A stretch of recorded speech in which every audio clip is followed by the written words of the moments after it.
सैनिक स्कूल ई काउंसलिंग 2025 आज है अंतिम दिन। कैसे करें सही स्कूल का चुनाव। जी हाँ बच्चों, पहले बहुत सारे वीडियोस क्रिएट किए बट आज लास्ट डे है तो इसलिए बहुत इंपॉर्टेंट वीडियो रहने वाला है। इस वीडियो को एंड तक देखना है और ये वीडियो काफी हेल्पफुल रहेगा उन सारे पेरेंट्स के लिए जिन्होंने या तो स्कूल सेलेक्ट कर लिए या जिन्होंने जो स्कूल सेलेक्ट करने वाले हैं या अभी कंफ्यूजन में है कि क्या करें। तो हम लोग इस वीडियो में कंप्लीट बात करने वाले हैं कि सही स्कूल का चुनाव कैसे करें। देखो, हमारे पास जो ऑप्शंस आपके पास अवेलेबल हैं यहाँ पे, जो आपने अभी जनरली जब ई काउंसलिंग पोर्टल में लॉगिन किया होगा तो वहां पे दो तरह के ऑप्शंस खुल रहे होंगे। एक तो 1 से लेके 33, एक तो आपको ऐसे कुछ ऑप्शंस दिखेंगे जहां पे 1 से लेके 33 स्कूल ही चूज करना है। ये ओनली सैनिक स्कूल वाले बच्चे थे। आई थिंक इनका नंबर बहुत कम होगा या होगा ही नहीं, क्योंकि जिन बच्चों ने ओनली सैनिक स्कूल चूज किया था उनको भी न्यू सैनिक स्कूल का ऑप्शन आई थिंक दे दिया है। और हमारे ऐसे बहुत सारे खुद के स्टूडेंट हैं जिन्होंने सिर्फ ओनली सैनिक स्कूल चूज किया था बट वहां पे सैनिक स्कूल प्लस 40% यानी न्यू सैनिक स्कूल का ऑप्शन भी अवेलेबल है। तो अब आपके पास 1 से लेके 78 तक के ऑप्शंस वहां पे शो हो रहे होंगे। और सबसे अच्छी बात, जब हम लोग काउंसलिंग के अंदर चालू हुए थे या काउंसलिंग राउंड स्टार्ट हुआ था 1 से लेके 74 तक की बात कर रहे थे और यहाँ पे 4 नए सैनिक स्कूल और ऐड हो गए, न्यू सैनिक स्कूल, यानी कुछ और बच्चों को भी सैनिक स्कूल जाने का सपना पूरा हो पाएगा। ये कहानी अब तक आपके यहाँ चल रही है। अब सर चूज कैसे करें। देखिए, सबका सपना है कि वो जो ओल्ड सैनिक स्कूल है, जो ओल्ड एसएस है, और दूसरा है एनएसएस न्यू सैनिक स्कूल है। पहला तो कंफ्यूजन बच्चों को ये रहता है कि सर इसमें यहाँ पे हमारे पास लिस्ट जो खुली हुई है इसमें यूं करके टोटल 33 की लिस्ट है और सर यहाँ पे 34 से लेकर के टोटल लिस्ट कहाँ पर है, 78 तक की लिस्ट है। तो क्या मैं इसमें से किसी भी स्कूल को नंबर 1 कर सकता हूं? इसका आंसर है हाँ। आप लोगों का मर्जी है कि न्यू सैनिक स्कूल इसको मुझे नंबर 1 पे रखना है, रख दो। इसको मुझे नंबर 2 पे रखना है, रख दो। फिर आपको इसको नंबर 3 पे रखना है, रख दो। आप खुद चेक कर लो जा करके, आप इनको एडिट कर पा रहे हैं, इसका मतलब आगे पीछे कहीं भी इनके सीक्वेंस को रखा जा सकता है। ठीक है जी, तो सीक्वेंस के लेके कोई टेंशन नहीं लेनी। दूसरा कैडर वो आता है बच्चों का कि सर वो चाहते हैं कि सर मुझे तो ना तो मैं इसमें जाने वाला हूं, मुझे नहीं चाहिए सर, और ना मुझे इसके अंदर सारी स्कूलों में, मुझे लिमिटेड मेरी 10 स्कूलें हैं वहां सीट मिलेगी तो ओके है, अदरवाइज कोई दिक्कत नहीं है। तो आप लोगों ने करना क्या है, जो भी आपकी स्कूल हैं 1 से लेके 33, मान लीजिए 18 नंबर वाली स्कूल आपको लगता है नंबर 1 पे रखना है, इसको नंबर सीक्वेंस 1 कर दो। 2 वाले को मान लीजिए आपको 2 पे रखना है।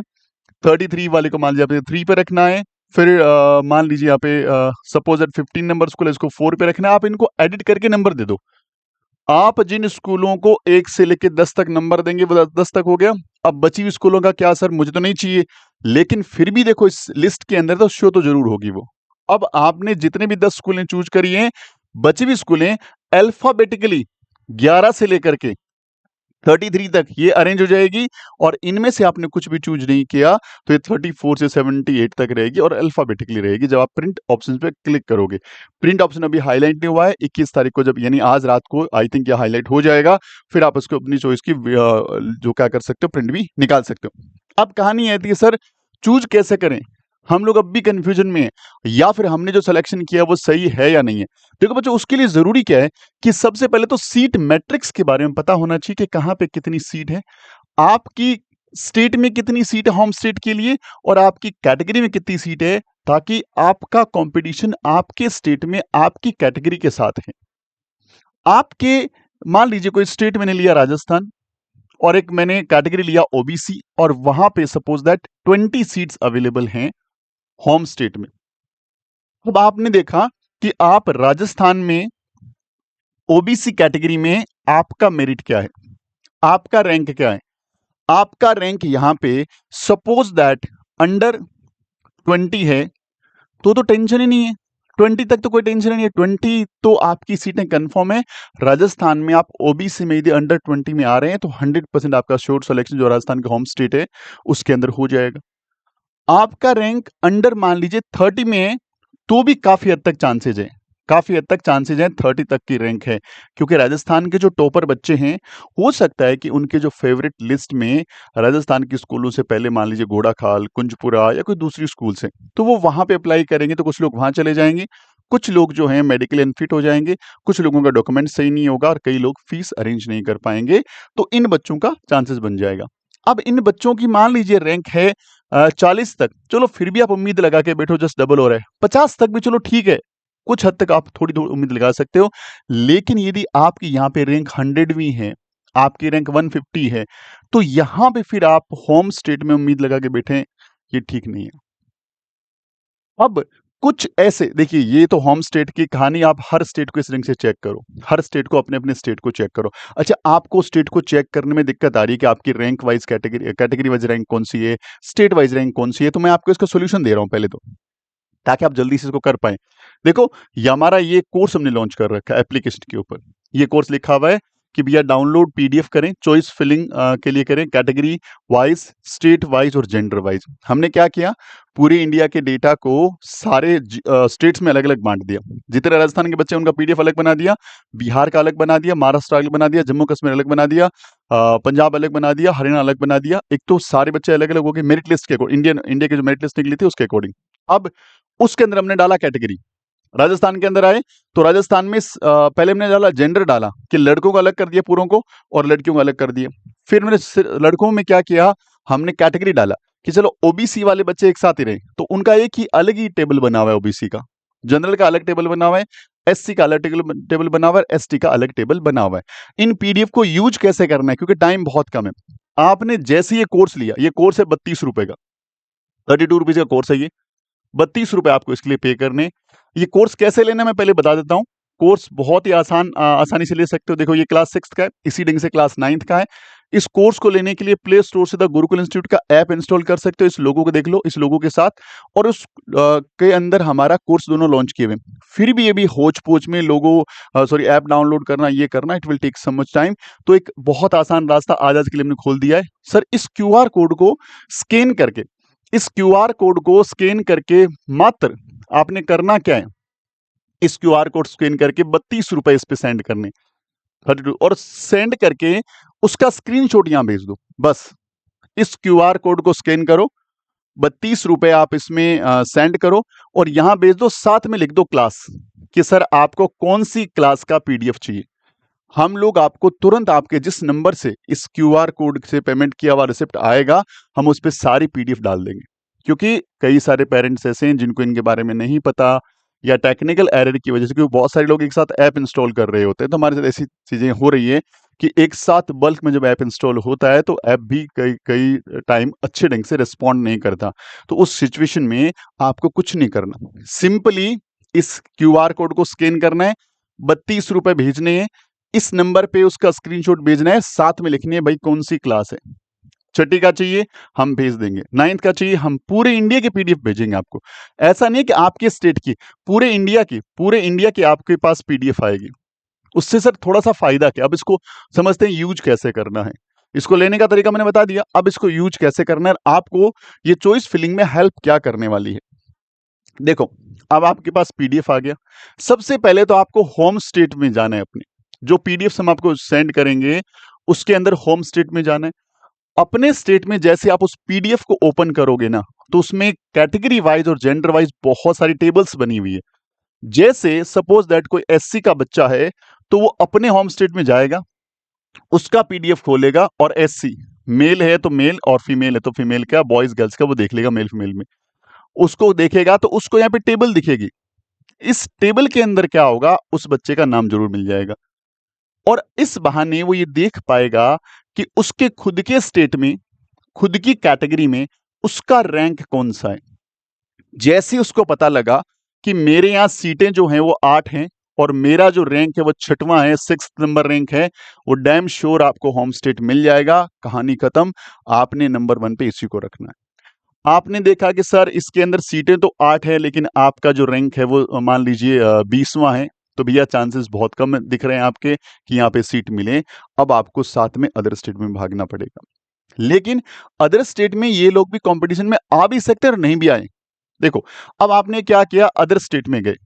अब अदर स्टेट में सीटें आपने देखी, आपकी कैटेगरी में मान लीजिए 2 सीटें, 25% का वो प्रोसेस लगाने के बाद, क्योंकि अदर स्टेट की जितनी भी सीटें होती है किसी भी कैटेगरी में, किसी एक स्टेट को मैक्सिमम 25% दिया जा सकता है। यदि 8 सीटें हैं तो 2 सीटें, 4 हैं तो 1 और इससे ज्यादा हैं तो 25% निकल के उनको मिलता है। आपने चेक किया कि 2 सीटें। अब भाई ये 2 सीटों में सिर्फ आपके स्टेट के बच्चे नहीं है, ऑल ओवर इंडिया के बच्चे भी हैं। लेकिन यहां पे क्या होता है ना, आप लोगों को ऐसी स्कूलें चूज कर, देखिए नंबर कम है, आपके नंबर कम है मान लीजिए, तो आपको ऐसी स्कूलें चूज करनी है। फिर आप घोड़ाखाल भूल जाओ, कुंजपुरा भूल जाओ, चित्तौड़गढ़ भूल जाओ, अमरावती नगर भूल जाओ। ऐसी स्कूलें जो लोगों की लिस्ट के अंदर आपको पता है, क्योंकि आप यदि पिछले 1 डेढ़ महीने से सर्वे कर रहे हो और लगातार आप देख रहे हो, तो आपको पता है कि कुछ ऐसी स्कूलें हैं जिनकी बात ही नहीं हो रही। तो उन स्कूलों को आप अपने अदर स्टेट की कैटेगरी में ऊपर रखो, अदर स्टेट कैटेगरी में ऊपर रखो।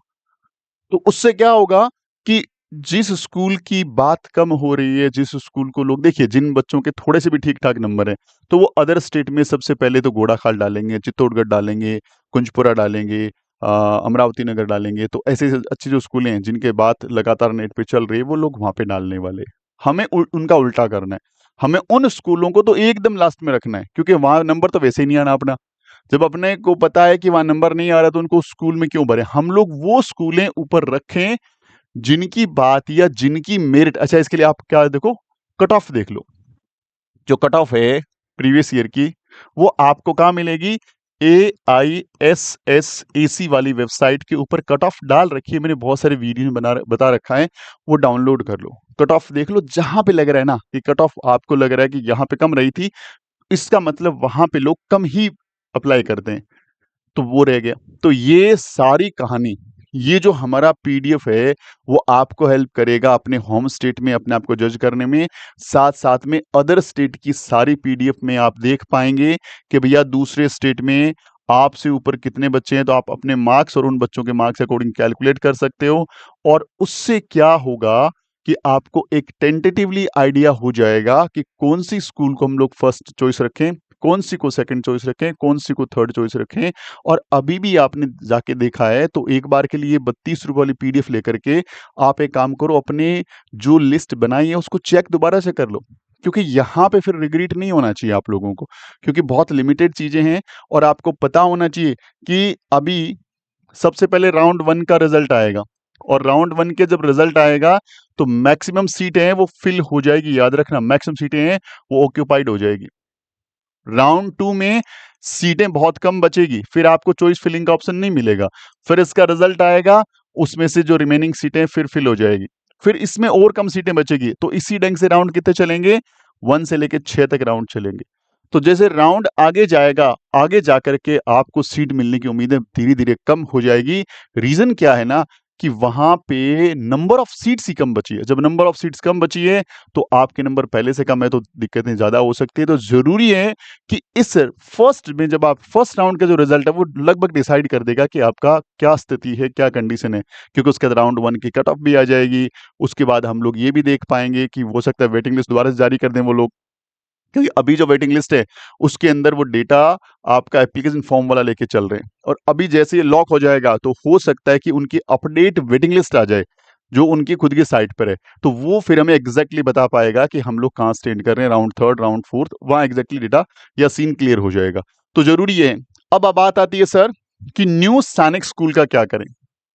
देखिए न्यू सैनिक स्कूल पे मैंने एक वीडियो तो बना ही रखा है, जाके पहले चेक कर लो कि भाई आपको न्यू सैनिक स्कूल अपने ऑप्शन में रखना है या नहीं रखना है। रखना है तो किन किन बातों का ध्यान में रखना है, और नहीं रखना तो फिर बात ही खत्म है।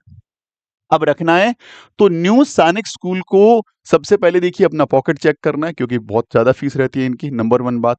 नंबर 2 आपकी देखिए इनको सिलेक्शन के लिए लगभग स्कूलों में काफी अच्छी सीटें हैं। आप यदि सीट के बेस पे जाओ, और आपको यदि किसी भी एरिया का बैरियर नहीं है कि भैया इंडिया में कहीं मिल जाए, हमें तो भेजना ही भेजना है, तो सिर्फ एक चीज देखनी है कि सीट सबसे ज्यादा कहां है, उस स्कूल को नंबर 1 पे रख दो। आपको लग रहा है कि ओल्ड सैनिक स्कूल में हमारा नंबर नहीं आएगा, आपने पीडीएफ को स्टडी कर लिया, आपको category wise state wise rank पता लग गई, हमने जो पीडीएफ भेजी उससे आपने डिसाइड किया नहीं अभी यहां पे पार नहीं पड़ेगी, तो आप न्यू सैनिक स्कूल को नंबर 1 पे रखिए। जो भी स्कूल आपको अच्छी लगे, सीट ही आपको कैसे करके जाना है, तो सिर्फ सीट को देखो, फिर फीस को नहीं देख सकते आप, और चीज नहीं देख सकते। उसके बाद यदि आपने सीट नहीं देखना है, तो फिर आप देखो कि आपके घर से डिस्टेंस कितना है, आपके स्टेट में कोई स्कूल है क्या, वो जरूर चेक करो। उसके बाद वहाँ की फैसिलिटीज है, सिक्योरिटीज है, बहुत सारी बातें हमने देखने होती है। लेकिन ठीक है, अब हमारे पास नंबर ही कम है तो हम लोग ज़्यादा तो एक्सपेरिमेंट कर नहीं सकते, और हमारा उद्देश्य है कि हमें बस इस साल बच्चों को पढ़ाना है, तो डेफिनेटली एक अच्छा ऑप्शन हो सकता है, कहीं भी कोई दिक्कत नहीं है। एक यहाँ पे मैं पॉइंट जरूर बोलूंगा, हमारे पास डेली ऐसे 10 से 12 कॉल रिसीव हो रहे हैं कि सर हमें तो स्कूल मिल गया, मैं स्कूल का नाम तो या नहीं ले सकता, कि हमें इस एक्स स्कूल से फोन आ रहा है और ये बोल रही है कि भाई आपका बच्चा क्वालिफाई हो गया, तो आ जाओ ज्वाइन कर लो। आप खुद सोचिए कि यदि डायरेक्ट कोई भी स्कूल, एक्स स्कूल आपको कॉल करके बुला रही है, तो फिर ये ई काउंसलिंग का फंडा क्यों? फिर इसको हटा देना चाहिए। डायरेक्ट स्कूल के पास तो डेटा सैनिक सोसाइटी भेज सकती है और वो खुद फोन करके बुला लेंगे। तो आपको सिर्फ इतना ध्यान रखना कि ये जो प्रोसेस के अंदर नहीं हो रहा है चीजें, इसका मतलब ये 100% रॉन्ग है, 100% रॉन्ग है। प्रोसेस क्या है ये आप सबको पता है कि पहले आपने एप्लीकेशन फॉर्म भरा, फिर रिटन एग्जाम हुआ, फिर रिजल्ट आया, अब ई काउंसलिंग चल रही है, फिर इसका राउंड वाइज रिजल्ट आएगा, स्कूल अलॉट होगी। ये है प्रोसेस। अब इसमें से कोई रिजल्ट के बाद कोई एक्स स्कूल बोलती है कि सर आपका बच्चे का क्वालिफाई दिखा रहे, आप डायरेक्ट आ जाओ मेरे पास एडमिशन ले लो, तो ये प्रोसेस तो रॉन्ग है, तो इसके अंदर भी नहीं पढ़ना है आपको। हम लोग 10 से 12 ऐसे कॉल्स रिसीव करते हैं और हमने हमारे पूरे स्टाफ को ये बोल रखा है, इस तरह कोई भी कॉल आए तो 100% एक ही लाइन बोलनी है, this is the fake call, या ये प्रोसेस वाइज तो नहीं है कॉल। बाकी आप जैसे खुद करें, हम तो रिकमेंड नहीं करते, इस तरह की स्कूलें आपको चूज करनी चाहिए। तो आपको बहुत ध्यान से रखना है और इतना तामझाम भी नहीं करना कि भैया कैसे करके स्कूल मिल जाए। कैसे करके स्कूल मिलना कहीं ना कहीं गलत हो सकता है आपके लिए, तो जरूरी है प्रोसेस वाइज करिए। और अब भी यदि आपको लग रहा है कि भैया हमने न्यू सैनिक स्कूल ऊपर रख दिया है और हमने ओल्ड सैनिक स्कूल को भी चूज कर लिया है, पूरे डेटा को स्टडी कर दिया है और आपने वहां पे अप्लाई कर दिया है, अब आपके मन में एक कंफर्म लग रहा है कि भाई सीट तो इस बार नहीं मिलेगी, तो भी टेंशन वाली तो बात ही नहीं है ना। टेंशन वाली बात नहीं। आपके बच्चे के मार्क्स कम हैं, आपके बच्चे के मार्क्स 300 में से मान लीजिए 110 ही हैं, या फिर आप ओबीसी डिफेंस या अपने जनरल कैटेगरी से 300 में से आपके मान लीजिए नंबर 140 ही हैं। उन दोनों स्थितियों में क्लास 6 की बात कर रहा हूँ, 400 में से मान लीजिए आपके कुछ 200 के आसपास नंबर ही हैं, तो उस स्थिति में आपको कंफर्म पता लग रहा है कि नंबर नहीं मिलेगा, लेकिन आपके बच्चे ने इतने नंबर भी लाया है, इतने नंबर भी लाए, बच्चा आपका अच्छा है, कोई टेंशन नहीं है, उसको दोबारा से प्रिपेयर करो, दोबारा से इसका रजिस्ट्रेशन करिए किसी भी इंस्टीट्यूशन में, या आप खुद तैयारी करवाइए, कोई ऑफलाइन कोचिंग ढूंढिए, ऑनलाइन कोचिंग ढूंढिए, ट्यूटर को बुलाइए, थोड़ा सा उस पर काम करें। अभी 6 महीने का टाइम है, क्योंकि अब भी यदि ऑप्शन अवेलेबल हैं तो अभी से जाग जाओ, क्योंकि आपके पास जो ऑप्शन अवेलेबल हैं वो है आरएमएस, जिसका पेपर कंफर्म दिसंबर में होता ही होता है। फिर आपके पास है जेएनवी, कंफर्म दिसंबर में पेपर होता ही होता है। फिर आपके पास है सैनिक स्कूल, जनवरी में एक्सपेक्टेड है, इसके पेपर का कुछ कह नहीं सकते। यूपी से आप बच्चे हो तो यूपी सैनिक स्कूल दिसंबर में पेपर कंफर्म है। आपके पास गुरुकुल कुरुक्षेत्र हरियाणा में स्कूल्स हैं, वहां के लिए ऑप्शन में मार्च के अंदर एग्जाम होता है। तो भाई इतने सारे ऑप्शंस अवेलेबल हैं। इसके अलावा भी ये जो मैंने बात नहीं कर पा रहा हूं यहाँ पे, बहुत सारे ऑप्शंस अवेलेबल है।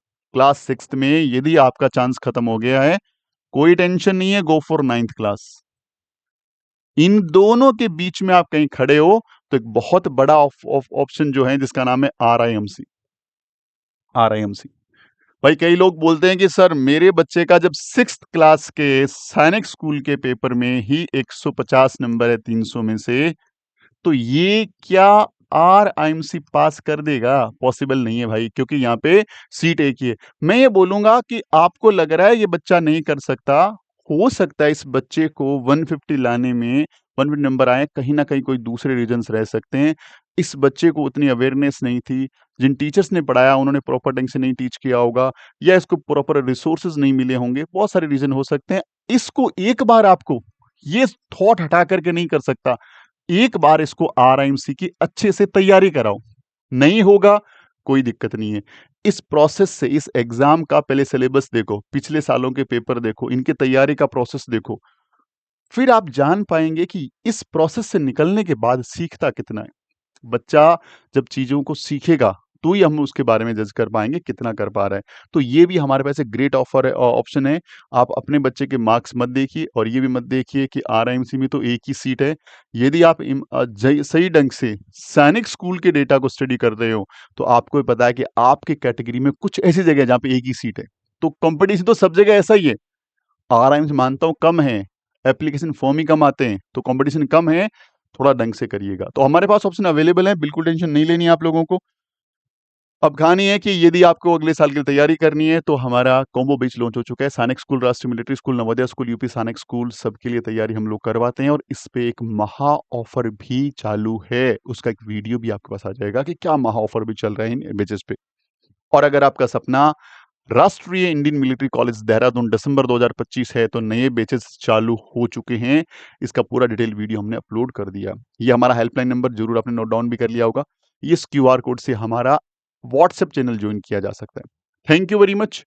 आपको वीडियो अच्छा लगता है, यहाँ तक आपने देख भी लिया तो वीडियो को लाइक करना मत भूलिएगा, शेयर करिएगा और दोस्तों के, ताकि और लोगों तक पहुंच पाए। चैनल पे नए हैं जिनको सब्सक्राइब कर लीजिए। मिलते हैं अगली वीडियो में, तब तक उन्हें ख्याल रखिए।